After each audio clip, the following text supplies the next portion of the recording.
Hey there. Welcome to Midnight Sleep Chronicles. Tonight, we're heading north, to where the icy wind howls between the cliffs and cold waves of the North Sea crash against the wooden hulls of longships. We're diving into the world of the Vikings, not the ones you've seen in TV shows with perfect hairstyles and heroic speeches, but the real ones. Those who lived in longhouses reeking of smoke and sweat, who died young but dreamed of an eternal feast in Valhalla. Before you settle in, take a moment to hit like if you enjoy what we do here, and drop a comment about where you're listening from and what time it is. It's always fascinating to see who's joining us from around the world. Now, dim the lights, maybe turn on a fan, or crack open a window to hear the night sounds. Get comfortable, and let's begin this journey together. Tonight, we'll tell 3 stories. The first is about reality, about what life was actually like for Scandinavian tribes in the 8th, 9th, and 10th centuries. Cold, brutal, but strangely alive. The second story is about legends, about what the Vikings themselves told around fires during long winter nights, about Ragnar Lothbrok and his sons, about berserker warriors who felt no pain, about the prophecies of the Norns and the path to Valhalla. And the third story, the third will take us even further, into a world where gods walk among men, where Odin wanders the roads disguised as a traveler, where dragons guard treasures in the depths of the earth, and somewhere beyond the edge of the world, Ragnarök awaits, the end of everything. 3 stories, 1 night, 1 journey from reality to myth. So close your eyes, breathe slowly, and imagine a cold morning in the year 793 AD, a small monastery on the island of Lindisfarne off the coast of Northumbria. Monks rise for morning prayer, and suddenly one of them, glancing at the sea, freezes. Strange ships have appeared on the horizon, with tall prows decorated with carved dragons, sails billowing in the northern wind. The monks don't know it yet, but this day will go down in history. This is the beginning of the Viking Age. Let's begin. Act 1. Reality, the harsh life of the Northmen. Chapter 1. Waking in the Longhouse. Imagine you open your eyes in the cold twilight of a Scandinavian morning, not in a warm bed with a down comforter, but on a wooden bench covered with animal furs that haven't been washed in months and smell of smoke, dog, and human sweat. You're lying in a longhouse. This isn't a house in our understanding. It's a wooden structure about 100 feet long and 20 feet wide, with an earthen floor and a turf roof that leaks when it rains. The walls are made of logs and plastered with clay. There are no windows, none at all. The only light comes through the smoke hole in the roof and through the door, if it's open. But in winter, it's best to keep the door closed because outside it's -4 Fahrenheit and there's only one source of heat, the hearth in the middle of the house.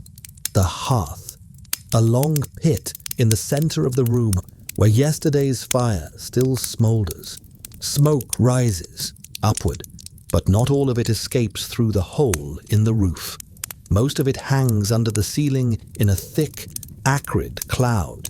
Your eyes water, your throat burns, but you barely notice because you've lived like this your entire life.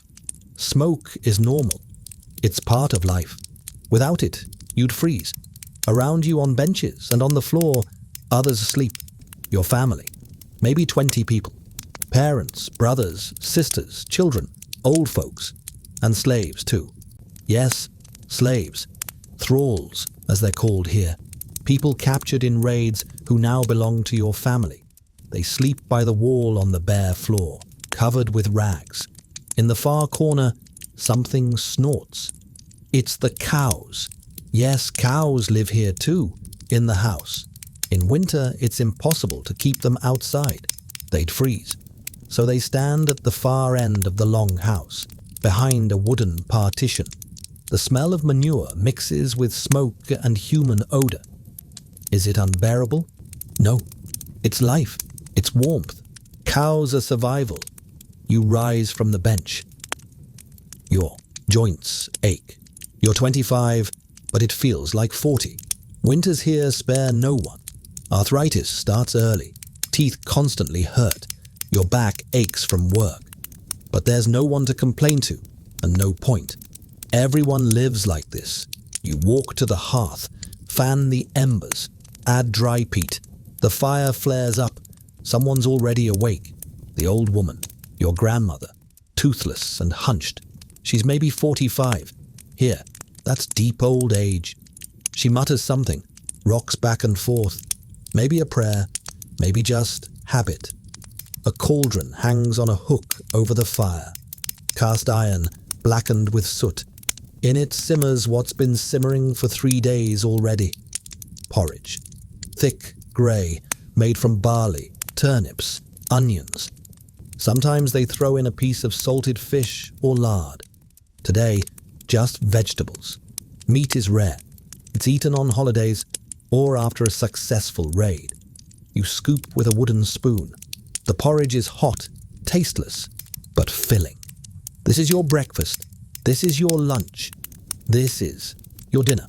The same thing every day. But you're alive, and that's what matters. Outside, voices can be heard. The village is waking up. Chapter 2. Village at the edge of the world. You step out of the longhouse.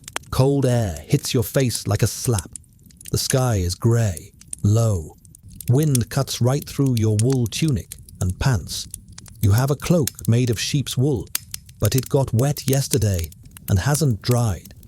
Wet wool stinks like a dog, but at least it provides some warmth. Your village is a dozen longhouses standing along the fjord, a narrow strip of land between mountains and sea. The land is rocky, barren. In summer you can grow a little barley, oats, turnips here. In winter, nothing. Winter lasts half a year, maybe longer. People are already at work, men mending nets, patching boats, women milking cows, spinning wool, baking flat cakes on heated stones. Children, even small ones, haul water from the stream, carry firewood, help however they can. There's no childhood here in our understanding. A child who can walk can work. Slaves deal with manure. Manure is valuable. It's dried and used as fuel in winter when firewood runs out. It's also spread on the fields in spring, so the earth will yield something. You see old Thorolf. He sits by his house, sharpening an axe, bent back, scarred hands. He's maybe 50, but looks 70. Once he went on raids, was in the British Isles, in Frankish lands, brought back silver, slaves, glory. Now he just sharpens his axe and stares at the sea. The sea. It's always here, nearby, grey, cold, dangerous. But it's the only path to wealth. The land here gives little. The sea gives everything. Fish, seals, whales, if you're lucky. And most importantly, the sea gives a path to other shores, to monasteries full of gold, to cities where you can trade or plunder. You walk to the shore. Ships stand there. Not huge war drakkars, but simple fishing boats and one small nar, a trading vessel. Drakkars are built only for war, for raids. There are few of them.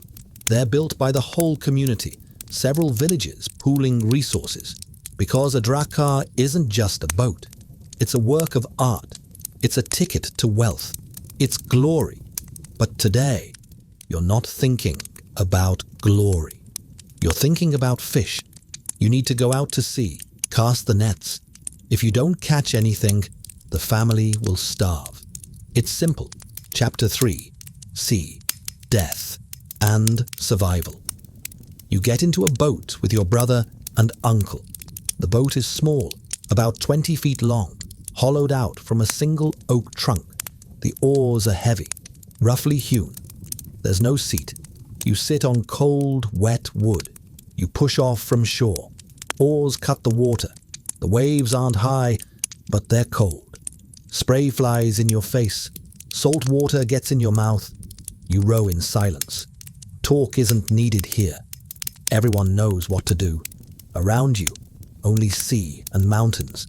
The sky is grey. Gulls scream. In the distance, other boats are visible. Fishermen like you. All trying to survive. You cast the nets. Wait. Cold seeps into your bones. Hands go numb. But you're used to it. This is every day. Summer, winter, in storms, in calm. The sea doesn't forgive weakness. Every year someone doesn't return. A boat capsizes. A man falls overboard. In this water you can't swim out. Even in summer. Water temperature is about 50 degrees. After 5 minutes, you lose consciousness. After 10, you're dead. But today you're lucky. The nets are full. Cod, herring. A good catch. Maybe enough for a week if you salt and dry it. You row back. Your hands hurt. Your back burns. But inside, there's warmth. Today, the family will eat. On shore, women meet you. They immediately take the fish. Clean, gut, cut. Nothing is thrown away. The innards will go into the porridge. Heads will be given to the dogs. Bones will be dried and ground for fertilizer. You look at your children. Dirty, ragged, but alive. The youngest has a cough. For a week now. Maybe it'll pass. Or maybe not. Here, every other child doesn't live to see 5. Diseases, hunger, cold. You pray to the gods, but the gods are far away. Or just busy. Life here is a struggle. Every day. With the sea. With hunger. With cold. With death. But that's not all. Because sometimes, when the harvest is especially bad, when there's little fish, when winter is particularly cruel, sometimes men gather, sharpen their swords, launch drakars into the water, and set off to where there's gold, where there's grain, where there are slaves. They go raiding. Chapter 4. The Raid Lindisfarne Monastery, year 793. Early morning. Monks rise for morning prayer. They sing psalms in the stone church. Outside it's quiet, only the sound of waves and cries of gulls. This is a small island off the northeastern coast of England. It's peaceful here, safe. God is here. And then they hear screams. Someone runs out of the church and sees ships, long ones, with tall prows, decorated with dragon heads, sails striped red and white. Men jump into the water, run toward shore. In their hands, axes, swords, spears, faces hard, bearded. They're shouting something in an incomprehensible language. Vikings. The monks are terrified. They try to run, but there's nowhere to run. The island is small. The Vikings are fast. They burst into the church, tear down golden crosses, smash the altar, grab sacred books, not because they want to read, but because the bindings are decorated with gold and precious stones.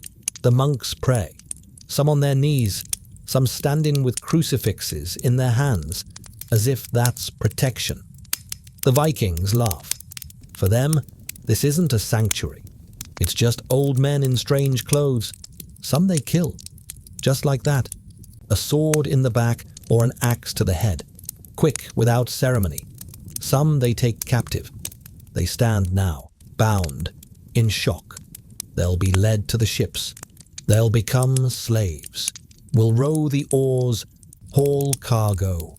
Work until death. The Vikings loot everything. Gold, silver, fabrics, food, wine. They load the spoils onto ships. Work quickly, in an organized manner. This isn't chaos. This is a well-oiled operation. They've trained. This is their job. In 2 hours, they're gone. The island burns. The church is destroyed. Bodies lie on the rocks. Blood is washed away by the tide. The Vikings row back to sea. They sing rough songs in Old Norse. They're satisfied. Good spoils. No one died. The gods were favorable.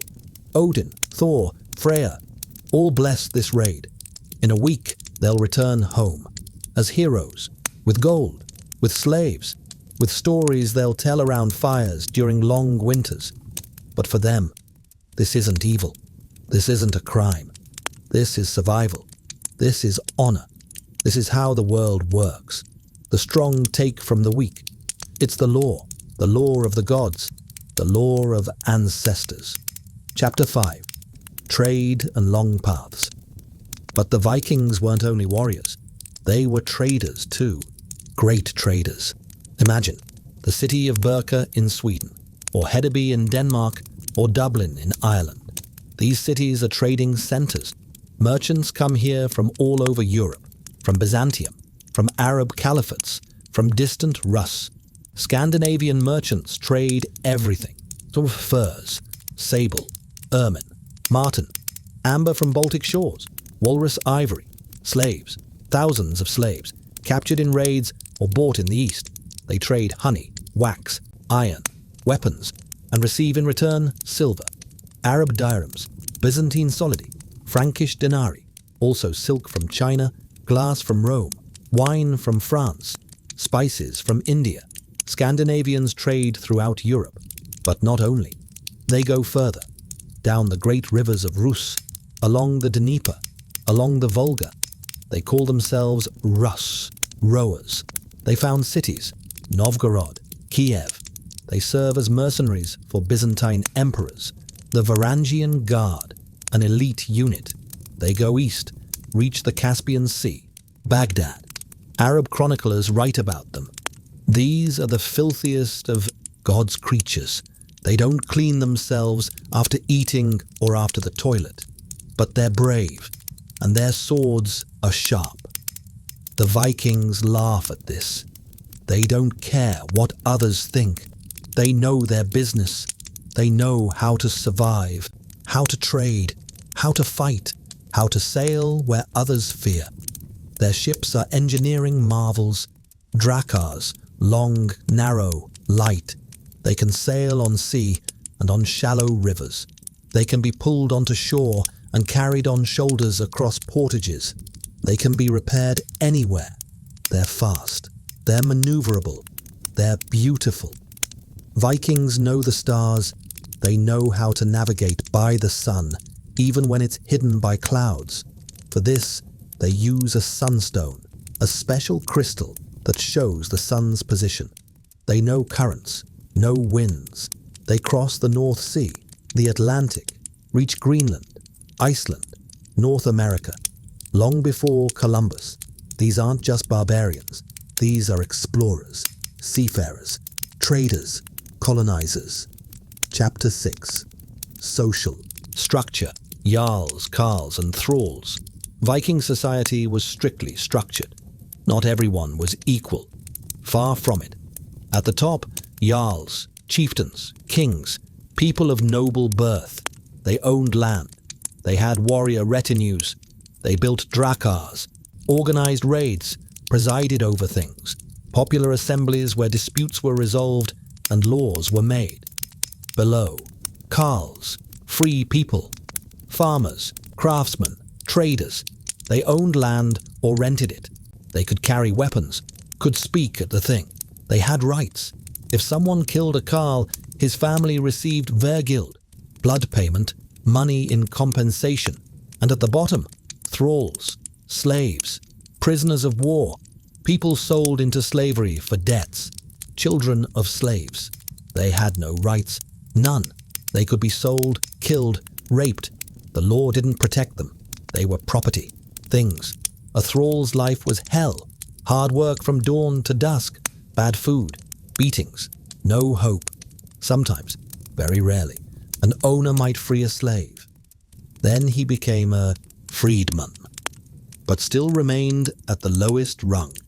His children, perhaps, could become Karls. Perhaps. Women in Viking society occupied an interesting position. On one hand, they were subordinate to men, father, husband, brother. But on the other hand, they had more rights than women in Christian Europe of that time. A woman could own property, could divorce if her husband treated her badly, could manage a farm while her husband was on a raid, could even, in rare cases, be a warrior. Archaeology confirms it. There are burials of women, warriors, with swords, axes, shields. For a long time, scholars didn't believe it, thought it was a mistake, but DNA analysis showed, yes, these are women, and yes, they were warriors. Not many, an exception, not the rule, but they existed. Perhaps these were daughters of jarls who refused to marry and chose the path of the shield. Perhaps wives who went on campaigns with their husbands. We don't know for sure. But we know they existed. Chapter 7. Brutal customs. Vikings weren't soft. Their laws were harsh, their customs brutal, at least from our point of view. Revenge was a sacred duty. If someone killed your relative, you were obligated to avenge them. Blood feud. It could drag on for decades. Family against family. Murder for murder. Until one family was completely wiped out or until they agreed on a payment. Duels were commonplace. Holmgang. A duel on an island or on a special ground. If two people had a dispute, they could resolve it with swords. One stays alive. One is right. The gods decided. Human sacrifices. Yes, there were. Not often, but they happened. In honor of great victories. In honor of major holidays. In Uppsala, Sweden, stood a great temple. Every 9 years, sacrifices were made there. Animals and people, slaves usually. They were hanged on trees in a sacred grove. For 9 days, the bodies hung. In honor of Odin, who himself hung for 9 days on Yggdrasil, the world tree, to gain the wisdom of runes. The blood eagle, the most terrible execution. The victim's ribs were broken and spread open like wings. The lungs were pulled out. The victim was left to die slowly, in agony. This was the execution for the most hated enemies, for traitors, for killers of kings. Some historians believe this is a myth, that it never happened. But the sagas describe it in detail, and too specifically to be fiction. Vikings were cruel, but they lived in a cruel world. A world where strength decided everything, where weakness meant death. They knew no other way. Chapter 8. Religion. Gods who don't forgive Vikings worshipped many gods, and these gods weren't kind. Odin, the All-Father, god of war, wisdom, poetry, and death. The one-eyed wanderer with the spear Gungnir and ravens on his shoulders, Hugin and Munin, thought and memory. Odin gathered fallen warriors in Valhalla so they would fight on his side at Ragnarök. But Odin was cunning, treacherous. He could betray an ally if fate required it. He couldn't be fully trusted. Thor, the Thunderer, warrior god with the hammer Mjolnir, protector of Midgard, the world of men, from giants and monsters. Thor was simple. He loved to eat, drink, fight. He was understandable. He was loved most of all. People turned to him before battle, before a storm, before hard times. Thor, help. And they'd smash an enemy or disperse clouds with the hammer. Freya and Freya, gods of fertility, love, wealth. People turned to them for good harvests, for luck in love, for riches. Freya was also a goddess of war. She took half the fallen warriors to her hall, Folkvanga. Loki, the trickster, god of cunning, deception. He helped the gods, but also harmed them. He was the father of monsters. Fenrir, the wolf who at Ragnarök would swallow Odin. Jormungandr, the world serpent encircling the earth. Hel, goddess of death. Eventually, Loki would betray the gods and side with the giants at Ragnarök. And there was fate. Weird. Fate was above the gods. Even Odin couldn't change it. The Norns, 3 women at the roots of Yggdrasil, spun the threads of fate. What they spun would be. Even the gods knew their doom, knew that at Ragnarök they would fall, but would fight anyway, because such was fate. Vikings didn't fear death, they feared dishonor. To die in bed from old age, shame. To die in battle, honor. To get into Valhalla, a dream. There the feast is eternal. There they fight by day, feast by night, and wounds heal by morning. Until Ragnarök. But Ragnarök would come, the end of the world. Fimbul winter, 3 winters without summer. Wolves would swallow the sun and moon. Earthquakes. The ocean would overflow its banks. Jormungandr would crawl onto land. Fenrir would break free from his chains. An army of the dead, led by Loki, would march from hell. Giants would come from Muspelheim, and the last battle would begin. Gods against monsters. Odin against Fenrir. Thor against Jormungandr. And all would fall. The gods would die. The world would burn. But then the earth would rise from the ocean.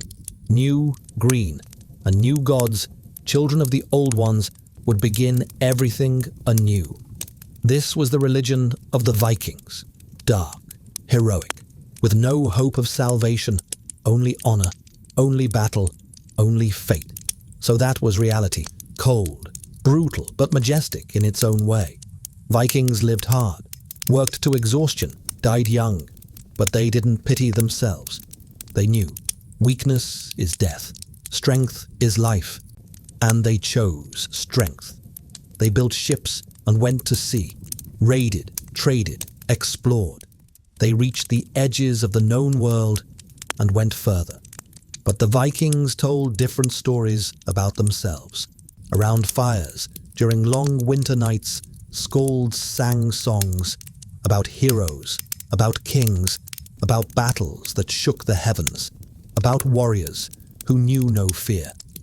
These stories weren't always true. Often they were more than truth, exaggerated, embellished. But in them was the soul of the Vikings, how they saw themselves, what they wanted to be. And now we move from facts to legends, from history to saga. Close your eyes, breathe evenly. Imagine a long house, fire in the hearth, darkness outside, snow creaks in the wind, and an old skald begins to sing, voice hoarse but strong. He sings of Ragnar Lothbrok, who passed through fire and serpents, who conquered Paris, who challenged the gods themselves. Act 2.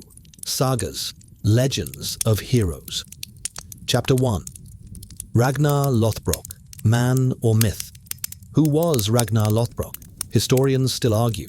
Maybe he existed. Maybe he's a composite image of several kings. Or maybe he's just a legend, told to feel part of something great on cold nights. But for the Vikings, Ragnar was real, more real than any fact, because his story gave them what reality couldn't. Hope for greatness. Ragnar was born, no one knows where or when. Maybe in Denmark, maybe in Norway. He was the son of King Sigurd Ring, or not. Details change from saga to saga, but the essence remains. He was born for great deeds.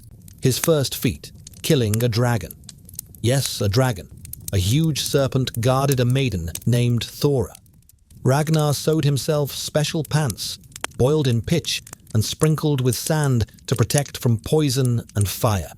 Hence the nickname Lothbrok, hairy breeches. He killed the serpent, took Thora as wife, and became legend. But the dragon is most likely a metaphor. Maybe an enemy called serpent. Maybe a difficult trial. Vikings loved speaking in metaphors. But listeners around the fire didn't think about this. For them, the dragon was real, and Ragnar killed it. Then Ragnar began raiding England, France, Frisia. His Drakars struck terror on the coasts. In 845, he sailed up the Seine with a fleet of 120 ships and besieged Paris. Charles the Bald, king of the Franks, paid him £7,000 of silver to leave. Ragnar took the silver and left, and became the richest king in the north. Ragnar had several wives. Thora died of illness. Then he married Aslaug, daughter of Sigurd the Dragon Slayer and the Valkyrie Brynhilde. They had several sons, and each became a legend. Ivar the Boneless, a child born with diseased legs. He couldn't walk, but his mind was sharper than any sword. He became the greatest strategist. He was carried into battle on a shield, and enemies fled at the mere sight of him. Bjorn Ironside, huge, strong, invulnerable. He was called Ironside because, they said, no sword could pierce his skin. Sigurd, snake in the eye. In his eye was a mark, like a snake. They said he could see the future. Hvitserk, Ubbe, all became kings, all became famous. But Ragnar wanted more. He wanted to find new lands, gathered a fleet, set off for Northumbria, a kingdom in northern England, but was caught in a storm. Ships wrecked, warriors died. Ragnar was captured by King Aella. Aella was a Christian. He hated pagans, and he executed Ragnar in a terrible death, threw him into a pit of poisonous snakes. Ragnar died slowly, in agony, from hundreds of bites. But even dying, he sang songs of his deeds, and his last words were, how the piglets would grunt if they knew what the old boar suffers. The piglets, his sons, and they grunted. Chapter 2. The Sons' Revenge, the Great Heathen Army. When Ragnar's sons learned of his death, they flew into rage. Ivar gathered the greatest army the North had ever seen. Thousands of warriors from Denmark, Norway, Sweden. They called themselves the Great Heathen Army. In 865, they landed in England, not to raid, to conquer, for revenge. They swept through all of England with fire and sword. Northumbria, Mercia, East Anglia. Kingdoms fell one after another. Kings fled or died. Ivar found King Aella. The battle was short. Aella was captured, and Ivar carried out his revenge. The blood eagle. Aella's ribs were broken, lungs pulled out. He died for hours in terrible agony. Ivar watched and smiled. Revenge was complete. Ragnar was avenged. But the sons didn't stop. They captured almost all of England, founded kingdoms. Bjorn sailed to the Mediterranean, raided the shores of Italy and Africa. Ivar became king of Dublin and eastern England. Legends about them survived centuries, and every Viking sitting by the fire dreamed of being like them. Strong, fearless, avenged. Chapter 3. Journeys to Unknown Lands. But Vikings didn't seek only gold and revenge. They sought new lands. Eric the Red. He was named for his hair color and bloody temper. In Iceland, he killed a neighbor in a quarrel. He was exiled for 3 years, and he decided to set off west, where, according to rumors, there was land. He found a huge island, icy, harsh, but with green valleys in the south. He called it Greenland. Greenland. Marketing, that worked. Returning to Iceland, he told of a beautiful land in the west. Many believed. In 985, 25 ships set off for Greenland. 14 made it. They founded settlements. But even that wasn't enough.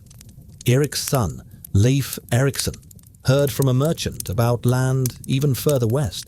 In the year 1000, he set off there and found it. Vinland, land of grapes. This was North America. 500 years before Columbus. Leif and his men spent the winter there, met the natives, Indians, called them Skraelings. At first they traded, then skirmishes began. Vikings were few, Indians many, had to leave, but they were there. They discovered America, and even if they didn't stay, it doesn't change anything. They reached the edge of the world and went further. Chapter 4. Berserkers, warriors without fear. And then there were the Berserkers, warriors who felt no pain, who fought in a rage bordering on madness. The word berserker means bear shirt. They wore bear skins. Some wore wolf skins. They were called Ulfhednar, wolf heads. Before battle, berserkers fell into a trance, howled, bit their shields. Their eyes were bloodshot. They felt no pain, could fight with wounds that would have laid out an ordinary man. How did they do it? Some say special mushrooms, fly agaric, hallucinogens. Others say meditation, self-hypnosis. Still others, possession by gods. Odin entered them, and they became his incarnation. In battle, berserkers were at the front. They crashed into the enemy line. Cut without stopping. Enemies fled in terror, because fighting someone who feels no fear is impossible. But after battle, berserkers were dangerous to their own. The rage didn't pass immediately. They could attack anyone, so they were kept separate. They were feared and respected, because in battle they were a gift from the gods. Were they real? Yes. Archaeology and sagas confirm it. Were they what the legends told? Probably not. Exaggerations, enemy fear, warrior glory. But there's a grain of truth. There were people who could turn off fear and pain, and that made them invincible. Chapter 5. The Norns and Fate. Vikings believed the future is predetermined. Fate, weird, and 3 Norns at the roots of the world tree spun the threads of life. Urd, past, Verdandi, present, Skuld, future. They decided who would be born, who would die, when and how. Even the gods couldn't change their decision, but there was a way to know fate. Runes. Runes aren't just letters. They're symbols of power. Odin learned them by hanging for 9 days on the world tree, pierced by his own spear. He sacrificed himself to himself and gained wisdom. Völva, seeress, a woman who knows runes. Kings came to her before battle. She cast runes, read them, said what awaited. Sometimes predictions came true, sometimes not. But Vikings believed. Because knowledge of fate gave power. Even if fate was bad, knowledge helped accept it. A warrior knowing he would die tomorrow fought more desperately because he had nothing to lose. Valhalla awaits, and in this was the Vikings' strength. Not in weapons, not in ships, in faith. That death isn't the end, but a transition to eternal battle, to eternal feast. Chapter 6. Valhalla, Hall of the Slain Valhalla, Hall of the Slain, a hall in Asgard where Odin rules, roof of shields, walls of spears, 540 doors. Through each can enter 800 warriors. Here come the Einherjar, warriors fallen in battle. They're chosen by Valkyries, Odin's warrior maidens. They fly over the battlefield on winged horses. Choose the bravest, carry them to Valhalla. There the Einherjar live as any warrior would dream. Every morning they go to the field, fight, cut each other. By evening wounds heal, the dead revive, and all go to the hall for the feast. There's the meat of the boar Serimnir, who dies every day and revives every day. There's the mead of the goat Hydron, which flows like a river. There are songs, laughter, battles, friendship. This is a Viking's paradise, not quiet bliss, but eternal battle, eternal feast, eternal life in glory. And all this is preparation, because one day Ragnarök will come, and Odin will lead the Einherjar in the last battle against the forces of chaos. And all will fall, but fall as heroes. That's why Vikings didn't fear death. Death in battle is a ticket to Valhalla. It's honor. It's the meaning of life. Chapter 7. Legendary swords. And great warriors had great swords, not ordinary weapons. Swords with names, swords with souls. Tyrfing, a sword forged by dwarves, dark elves, the sharpest blade that ever existed. It cut through stone and iron like butter, but it was cursed. Every time it was drawn, it had to kill. If not an enemy, then the owner, or a friend. The sword passed from hand to hand, left a trail of blood behind. Families were destroyed, kings fell, but the sword remained, waited for the next. Skofnung, the sword of King Hrolf Kraki. They said 12 berserkers guarding the king lived in it. The sword couldn't be drawn in the presence of women. Sunlight couldn't touch its blade. Wounds from it didn't heal, except by touching a special stone kept with the sword. Gram, the sword of Sigurd the dragon slayer. He killed the dragon Fafnir with it. The blade was so sharp that Sigurd stuck it in the riverbed, and a wool tuft floating downstream was cut in half when it touched the blade. These weren't just swords. These were legends, symbols. Every warrior dreamed of such a sword, of a blade that would outlive him, that would be remembered when he himself was forgotten. Chapter 8. End of the saga. Sagas don't end happily. Vikings didn't believe in happy endings. They believed in glory. Ragnar died in a pit of snakes, but his name lives 1,000 years. His sons conquered kingdoms, but fell in battles. Ivar died of old age and disease, a disgrace for a warrior. Bjorn died in a raid. Sigurd was killed by a traitor, but they're remembered. Their names in sagas, their deeds in Skald's songs. And that's the point. Not to live long, but to live so you're remembered. A Viking who died in bed is forgotten in a generation. A Viking who fell in battle lives forever, in Valhalla and in people's memory. So those were the sagas, legends of heroes, stories Vikings told about themselves, exaggerated, embellished, but full of truth about what they wanted to be. But behind the sagas stood something greater. Myths, stories about gods, about giants, about dragons and monsters, about the end of the world. Vikings didn't separate this from each other. For them, everything was real. Gods, heroes, monsters, all part of one world. A world where courage mattered, where honor was more important than life, where death wasn't the end, but a transition. Vikings could meet Odin on the road, not recognize him, invite him into their home, feed him, and in the morning discover the guest had vanished and left a rune on the table, a sign, a warning, or a blessing. A Viking could swear on Thor's ring, and if he broke the oath, thunder would kill him. Or so they said. A Viking could find treasure, gold, silver, but not touch it, because it's cursed. A dragon guards it, or the spirit of a dead king. The world of the Vikings was full of magic, spirits, gods, monsters, and the boundaries between worlds were thin. Now we'll cross this boundary. We'll enter the world of myths, where Odin wanders among people, where dragons guard hordes, where trolls hide under bridges, where in the dark forest you can meet what shouldn't exist. Close your eyes. Breathe slowly. Imagine a dark forest, old trees, fog between the trunks, and in the distance, light, strange green light.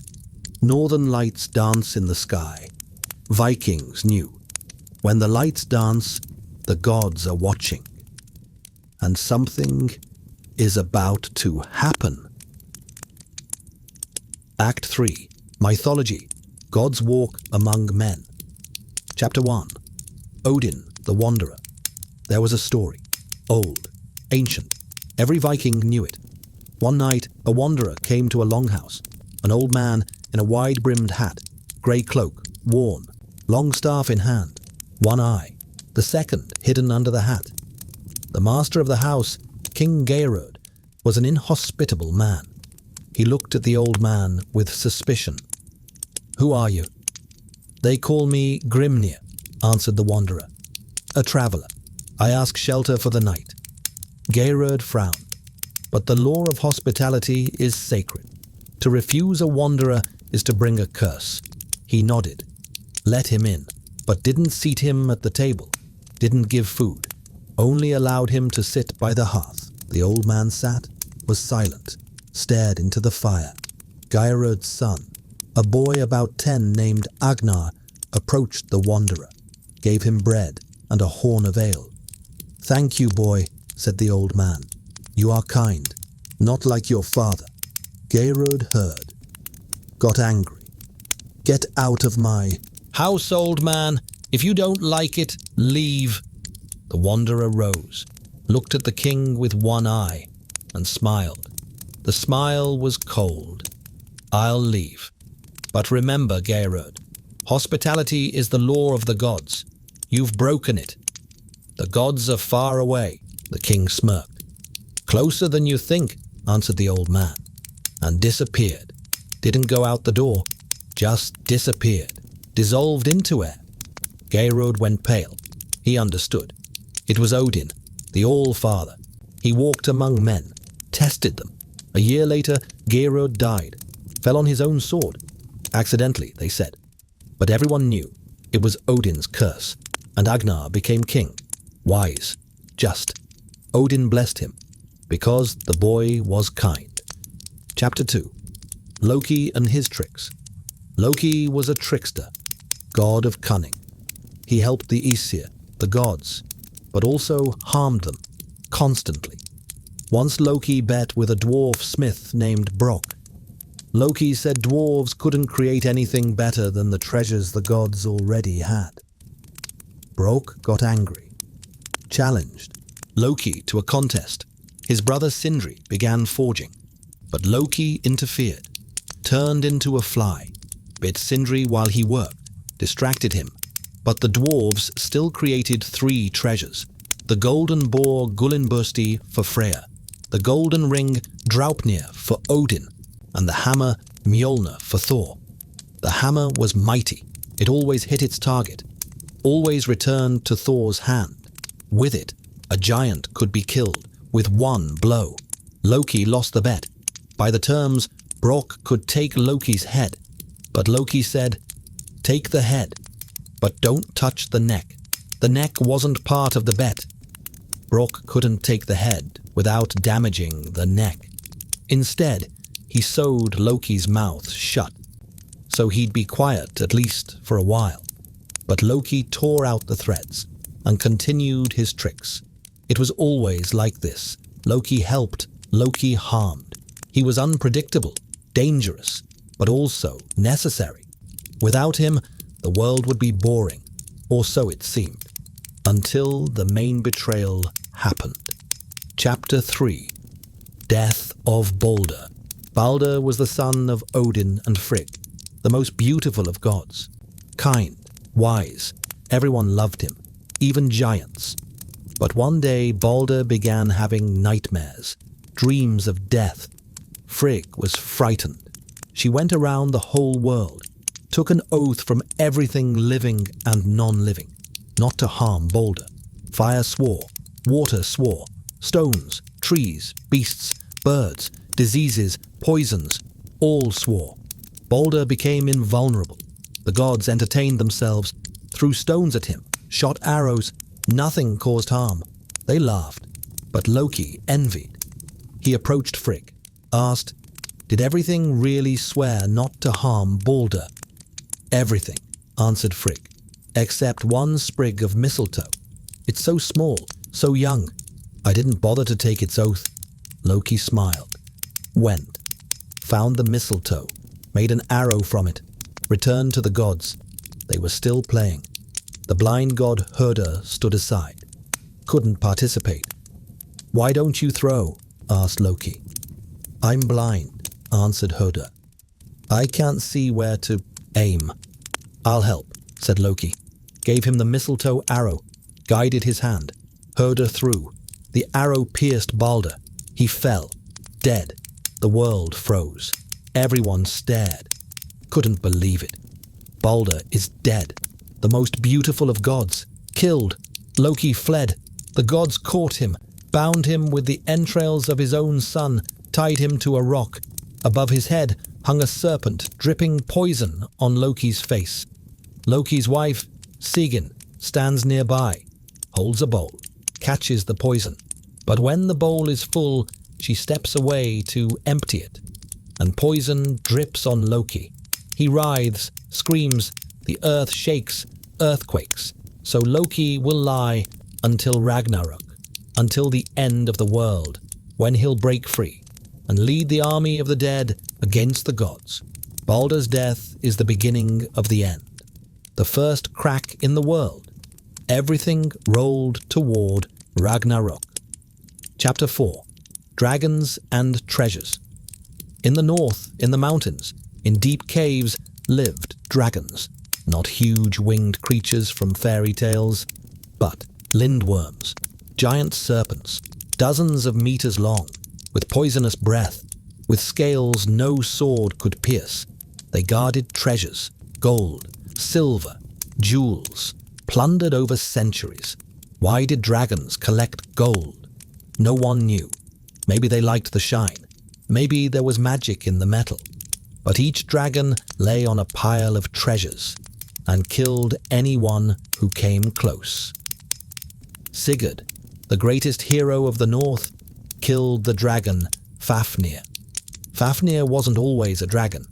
Once he was a dwarf, but he killed his father for cursed gold, Andvari's gold, and greed turned him into a monster, literally. He became a dragon and lay on the gold and guarded it. Sigurd dug a pit on the path where the dragon crawled to the watering hole, hid there.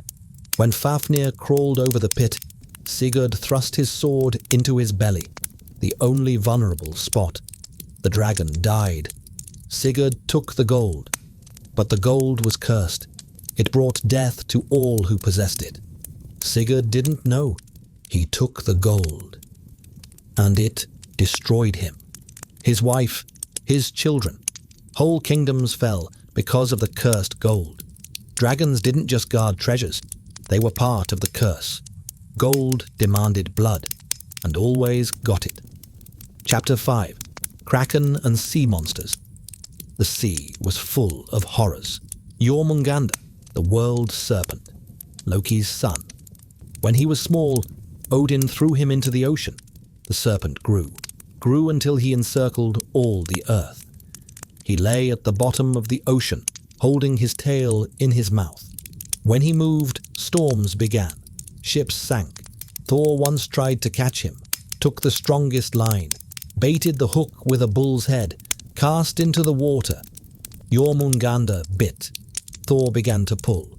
The serpent resisted. No water boiled. Waves grew to the sky. The boat creaked. The giant Thor was in the boat with got scared, cut the line. The serpent went back to the bottom. Thor was furious, almost killed the giant. But the serpent was alive and waited, because at Ragnarök, Thor and Jormungandr will meet again and kill each other. Also in the sea lived the Kraken, a huge squid, the size of an island. It lay at the bottom, slept for decades, but sometimes it woke up, rose to the surface. Sailors thought it was an island, landed, set up camp, built a fire, and then the island started moving. Tentacles came out of the water, grabbed ships, pulled them to the bottom. Vikings knew, if you see an island that wasn't there yesterday, don't approach. It's the Kraken. Better row faster. The Vikings' sea wasn't just a path to wealth. It was a world of monsters, and every voyage was a test. Chapter 6. Trolls, Elves, and Hidden People. On land it was dangerous too. Forests, mountains, swamps full of creatures. Trolls, huge, stupid, evil, lived in caves, came out at night, hunted people.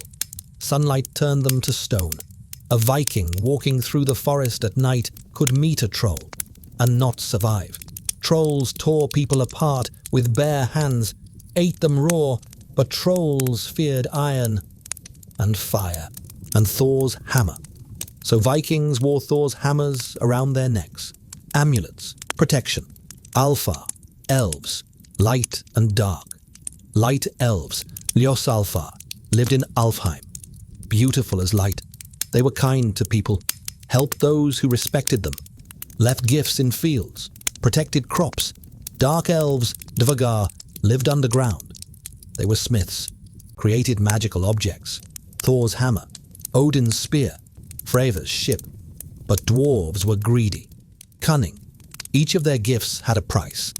There were also Huldafolk, hidden people. They lived nearby, in a parallel world.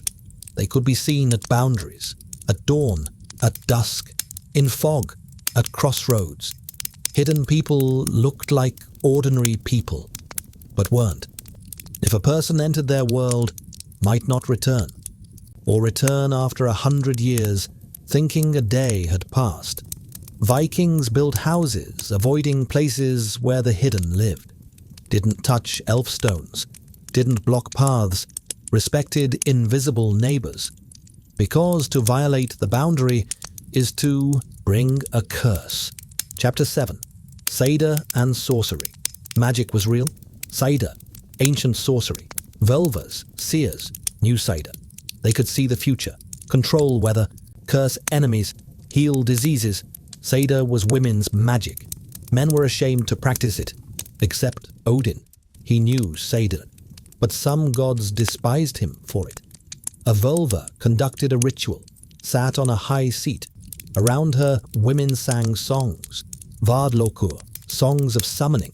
Spirits came. The Völva fell into a trance, spoke in a voice not her own, answered questions. People asked, "Will there be a good harvest? Will my husband return from the raid? Who stole the cow?" The Völva answered. Sometimes truth, sometimes riddles, sometimes silence. Because the future is closed, there were also runes. They were carved on wood, bone, stone. Each rune had power. A properly composed runic formula could protect or curse. Thurisaz rune, thorn, giant, drew it for protection from enemies. Algiz runed, elk, protection, carved it on, shields. Hagalaz rune, hail, destruction, used for curses. Runes weren't a toy. Wrong use could backfire.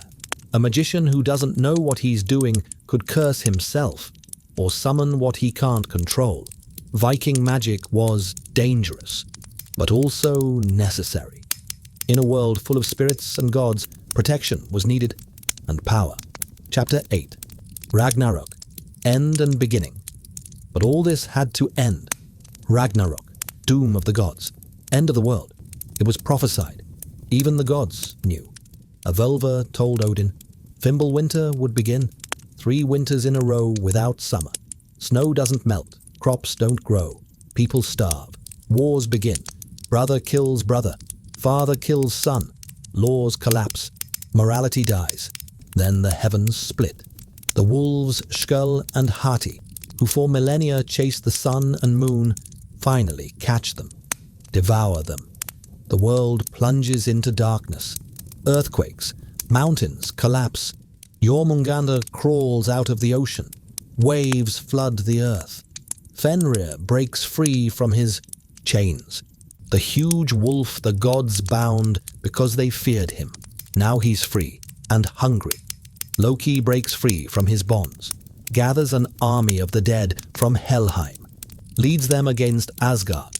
From Muspelheim, the land of fire, comes Surtur with his fire giants.